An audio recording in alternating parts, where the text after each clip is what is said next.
Pemirsa, kompetisi padel terbesar di Asia Tenggara digelar di Jakarta. Ajang kejuaraan ini turut diikuti sejumlah peserta dari berbagai daerah hingga mancanegara.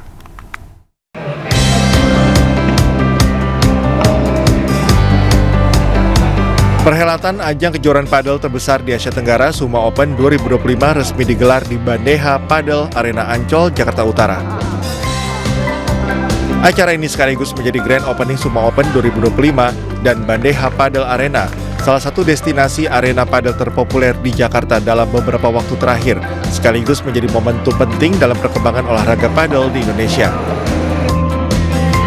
Dengan mengusung tema tropikal, atmosfer yang ditawarkan di arena ini dirancang untuk memberikan pengalaman kompetisi menyenangkan namun tetap kompetitif. Para penonton dan pemain akan menyaksikan pertandingan antara atlet profesional padel mulai dari kategori platinum dan para pemain rekreasional terpilih di kategori gold, silver, dan bronze. Para peserta datang dari berbagai daerah di Indonesia seperti Jakarta, Yogyakarta, dan Bali, serta pemain mancanegara seperti Argentina dan Spanyol yang merupakan negara pionir dalam olahraga padel. Jadi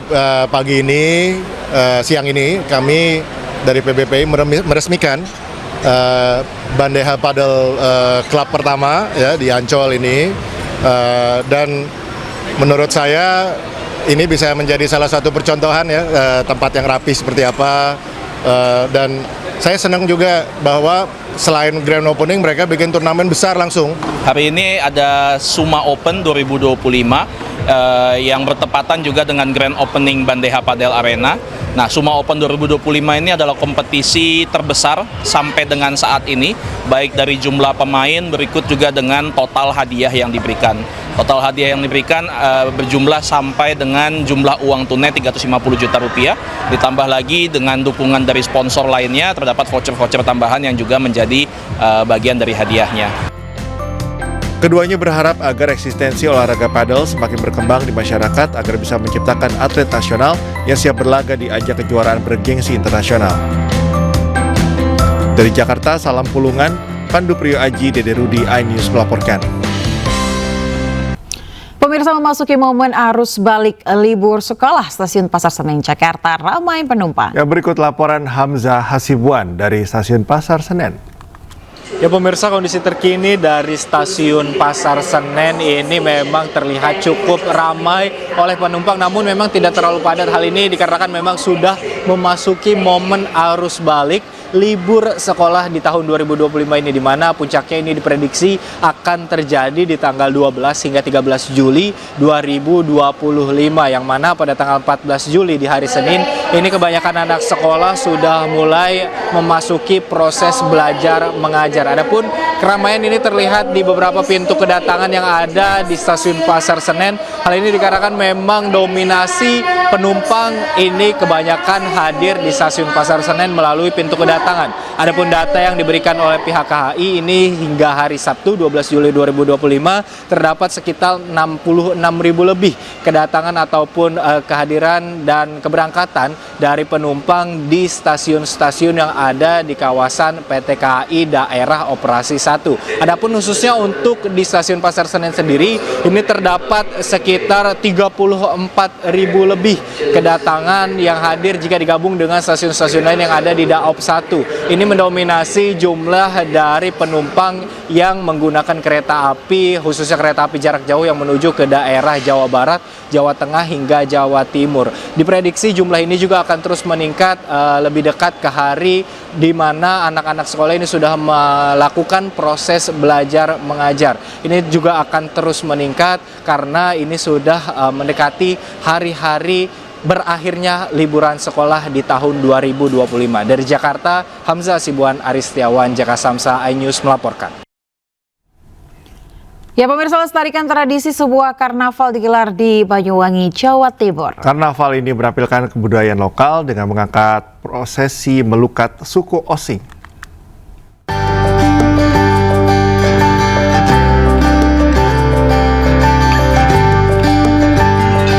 Gelaran Banyuwangi Ethno Carnival diawali dengan ratusan penari gandrung menampilkan pertunjukan yang sangat memukau, menggambarkan prosesi melukat suku Osing Banyuwangi. Melukat merupakan tradisi masyarakat suku Osing yang menggambarkan perjalanan hidup manusia dari sebelum lahir hingga kembali kepada Sang Pencipta.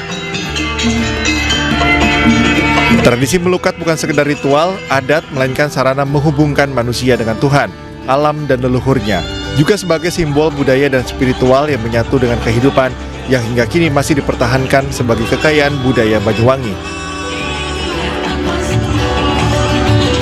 Pada ajang Banyuwangi Ethno Karnival ini, tradisi melukat disuguhkan para talent melalui kostum-kostum yang menggambarkan fase kehidupan.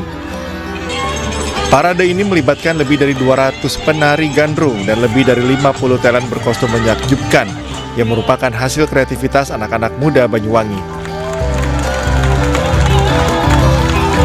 Selain menyuguhkan atraksi memukau, pesta seni dan budaya ini juga sebagai ajang promosi pariwisata.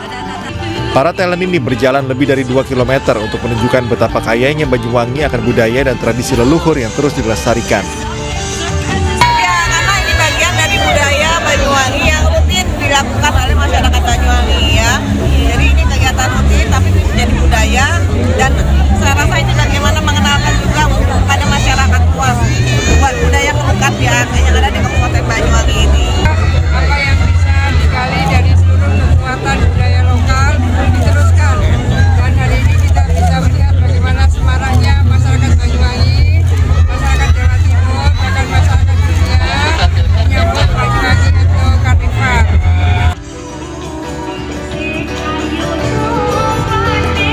Diagendakan Banyuwangi Ethno Karnival 2026 mendatang akan mengangkat tema Perang Puputan Bayu yang menggambarkan perlawanan rakyat Belambangan Banyuwangi melawan penjajah Belanda pada tahun 1771 hingga 1772 yang membuat pihak penjajah menyerah. Dari Banyuwangi, Jawa Timur, Eris Utomo, iNews melaporkan. Pemirsa, berwisata ke Sumatera Utara ini tidak hanya ke Danau Toba. Ya, ternyata di Kabupaten Humbang Hasundutan ada desa wisata yang menawarkan kesejukan alam, kesenian yang memukau, dan kuliner yang menggoda. Dan berikut kita simak liputannya.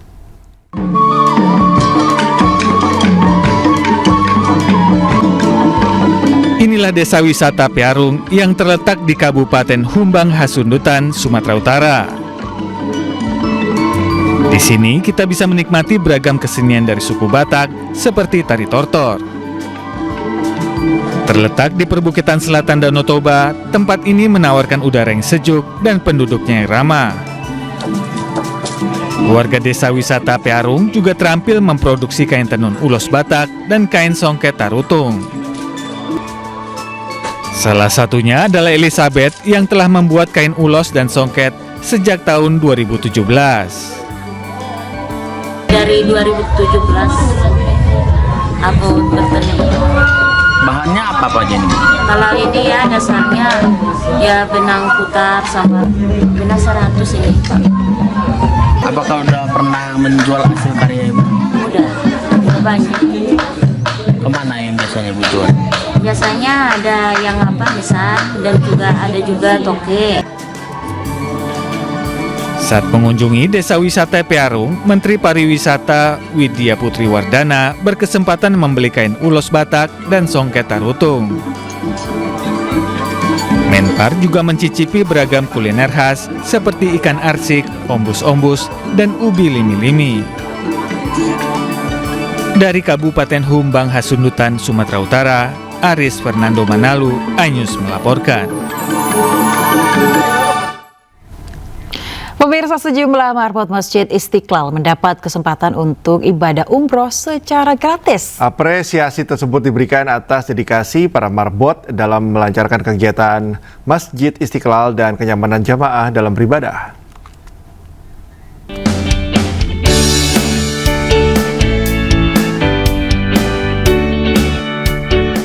Berangkat ke Tanah Suci menjadi impian setiap umat muslim, tak terkecuali para marbot masjid. Mengapresiasi dedikasi para marbot masjid, Le Minerale bekerja sama dengan Masjid Istiqlal mewujudkan mimpi puluhan marbot Masjid Istiqlal untuk bisa pergi umroh secara gratis. Menteri Agama Nasaruddin Umar turut hadir dalam acara pelepasan yang digelar di pintu As-Salam Masjid Istiqlal.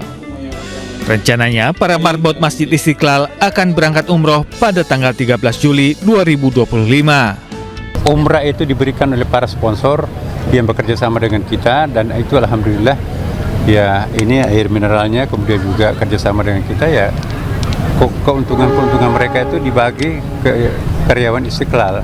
Jadi ada yang diumrahkan, kemudian juga ada diberi beasiswa, kemudian juga ada yang dibelikan motor, kemudian juga ada dalam bentuk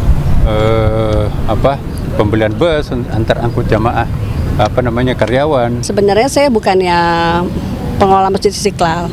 Saya hanya menggantikan almarhum suami saya yang selama 33 tahun mengabdi di Istiqlal. Dan saya sangat bersyukur kepada Allah Subhanahu wa Ta'ala karena suami saya telah mendapatkan umroh gratis di Menla. Walaupun dia tidak merasakan apa yang ingin dia rasakan. Dan digantikan oleh saya sendiri. Saya juga alhamdulillah sangat bersyukur bisa menggantikannya dia ya.